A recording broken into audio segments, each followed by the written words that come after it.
এইটা শাইখ আব্দুর রাজ্জাক বিন ইউসুফের মধ্যেও আছে। ওনার কাছে পৃথিবীর সবচেয়ে জরুরি কাজ সঠিক সময়ে জামিয়া সালাফের ক্লাসে উপস্থিত হওয়া। এর চেয়ে জরুরি কোনো কাজ সারা বাংলাদেশে, সারা পৃথিবীতে ওনার কাছে নাই।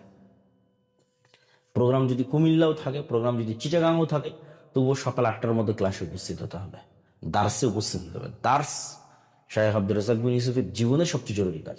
মানুষ মনে করে উনি হয়তো বক্তব্য দেয়, উনি হয়তো প্রতিষ্ঠান চালায়, প্রতিষ্ঠানের জন্য হয়তো দানের কথা বলেন, কিন্তু না, উনি পেশাগত দিক থেকে একজন প্রফেশনাল শিক্ষক এবং খুবই আপার লেভেলের শক্ত নিয়মানুবর্তী শিক্ষক, যে সকাল 8টার আগে প্রতিষ্ঠানে ঢুকতেই হবে। রেকর্ড যদি কারো থাকে যে নিয়মিত ঢুকেছে, তো ওনারই আছে।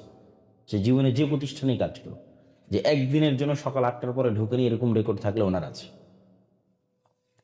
এবং 7-8 ঘন্টা একটানা নিতে হবে, এবং দার্সের মধ্যে কোনো প্রকার ডিস্টার্ব, কোনো প্রকার সমস্যা হওয়া যাবে না, অন্য কোনো কাজে মনোযোগ দেওয়া যাবে না। দার্সকে সবচেয়ে গুরুত্ব দেয়।